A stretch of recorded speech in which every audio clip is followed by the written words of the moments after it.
Hare Krishna.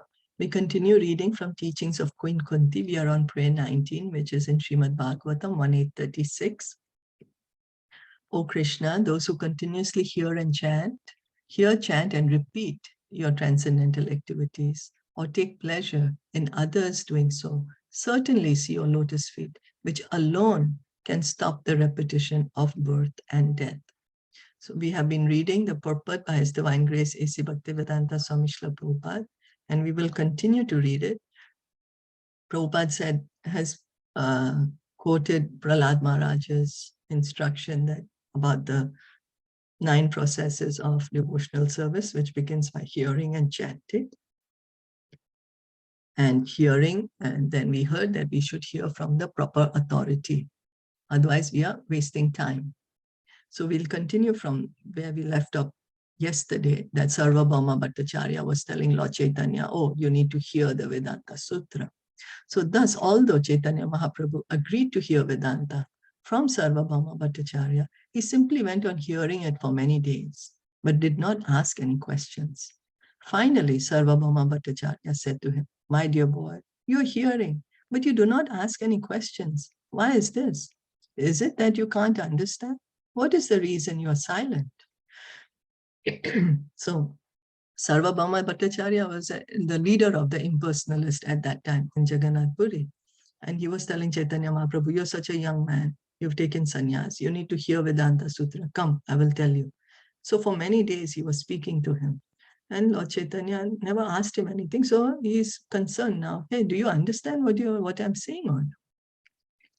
Chaitanya Mahaprabhu answered, yes, I understand, but I am silent because you are explaining the Vedanta Sutra in a speculative way. Therefore, I'm simply listening to the verses of the Vedanta Sutra, but not actually listening to you. Thus, he indirectly said, you're explaining the meaning foolishly. Later, he said, the verses of the Vedanta Sutra are just like sunshine, but your explanations are like clouds that cover them. So, Vedanta Sutra, it is pure knowledge, but some people misinterpret that. And that's where the problem comes. So Lord Chaitanya is telling, Vedanta Sutra is very clear, like sunshine. But your explanation, you are totally misinterpreting it. You're totally covering up the true meaning of the Vedanta Sutra. So then that's the reason we need to hear from the correct source. No one needs a lamp to see the sun. Everyone can see it. But if the sun is covered by a cloud, it is very difficult to see. Similarly, the Vedanta Sutra is like the sun, but the Mayavada interpretations cover the real meaning. The Mayavadis never accept the direct meaning. Even big political leaders who are influenced by the Mayavadi philosophy cover the meaning of the Vedic literature by speculating Kurukshetra means this and Dharmashetra means that. Our policy, therefore, should be hear the original as it is. Then it will be effective. Shravanam, Kirtanam, Vishnu. Vishnu should be heard as he is. Then one can meditate upon Vishnu and remember him. Smaranti. In this way, one becomes jubilant. Nandanti. The word Nandana means pleasing, and one comes in touch with the reservoir of pleasure in this way. So there are some people who misinterpret the Vedas, the Vedanta Sutras. So they're covering the sun. Similarly, if we hear from people who are covering the true knowledge of God, who are covering our vision of the Lord, our knowledge of the Lord, then we won't be able to see him. We are not hearing about God. So how will we speak about him and how will we remember him? Right? It's only when we are really hearing about God that we will be able to speak about him and we will be able to remember him. And so again, the stress is point, because Shravanam is the beginning of devotional service, beginning of our way back home, right? Shravanam, we hear. So we need to hear from the correct source. And because the devotees are always speaking, chanting the glories of the Lord, remembering the glories of the Lord, hearing the glories of the Lord. So they are in They are in association with the Lord. So they are feeling the bliss, and they can give Krishna to us. And similarly, we can come and touch with Krishna and feel the bliss, as we have been hearing today throughout the morning. Reservoir of pleasure. Krishna is the reservoir of pleasure. So if we hear from the right authorities, then we can actually contact Krishna and feel this pleasure. Nandana, pleasing. Therefore, those who are cultivating Krishna consciousness have to hear about Krishna, speak about Krishna, and deal only in relationship with Krishna. By this process, Kunti Devi tells the Lord, one day come to see you. So we continuously, regularly hear about Krishna, speak about Krishna, deal only in relationship with Krishna, remember Krishna. And Kunti Devi is saying, if we continue doing that, one day we will come to see you. One day we will see Krishna. And when one sees God Krishna, what is the effect? Bhava pravaho paramam. The word pravaha means current. When there are very forceful currents in the river and some animal is thrown in, it will be washed away. Similarly, we are being washed away by the currents of material nature, which come one after another like big waves in the Pacific Ocean. Because we are under the grip of the three modes of material nature, prakrite kriyamanani gune karmani sarvashaha, we are being washed away. Therefore, Bhaktivinoda Thakur says, Mayara vashe yacha bese. You are being washed away, carried away by the currents of material nature. These are the currents of hunger and thirst, of birth, death, and old age, the currents of illusion. We are spirit souls. But because we have been put into the material ocean, the currents are carrying us away.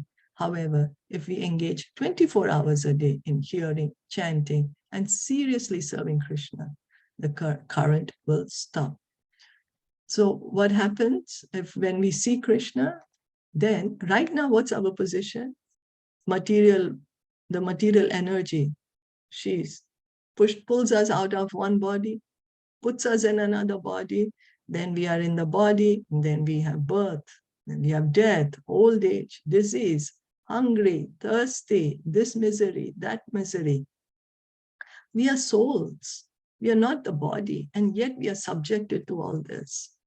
But once we connect with Krishna, once we see Krishna, all this stops. All this stops. And how? We continue to hear, chant, continue to hear and chant 24 hours a day, Prabhupada is saying. Seriously serve Krishna.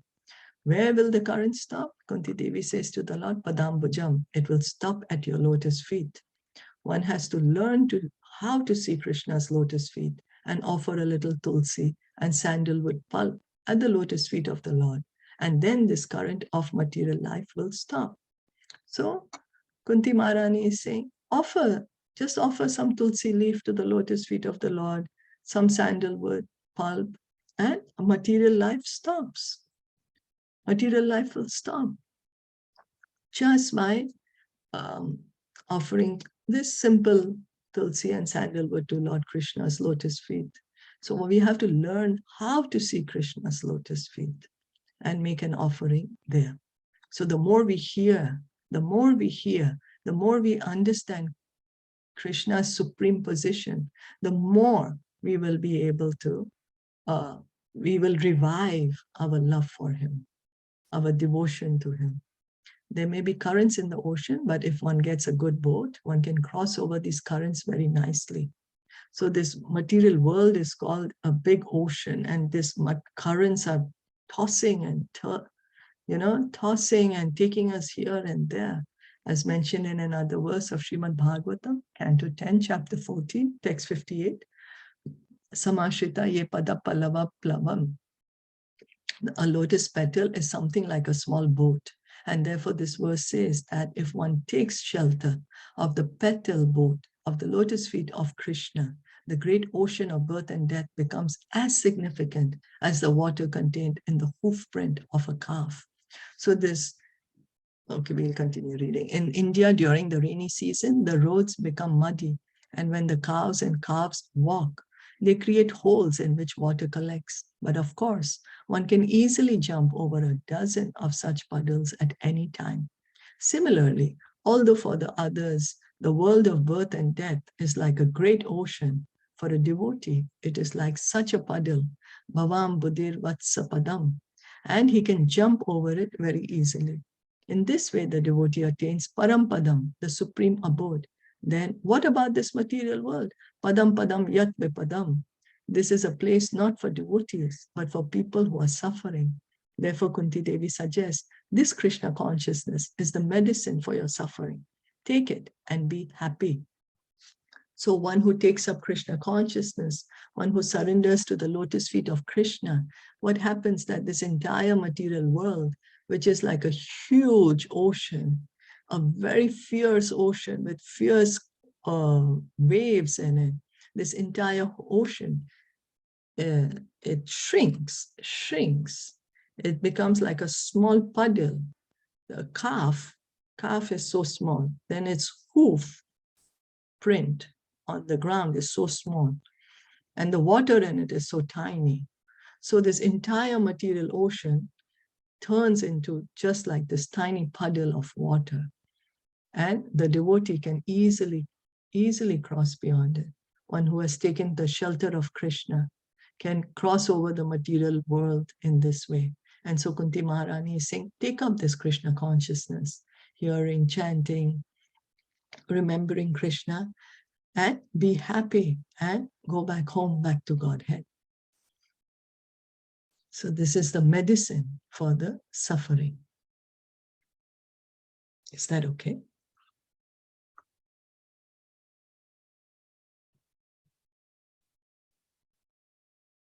Okay, so we'll stop here for today. Kunti Maharani ki jai, Srila Prabhupada ki jai, Gaur Bhakta Vrinda ki jai. Hare Krishna. Thank you for listening and joining in.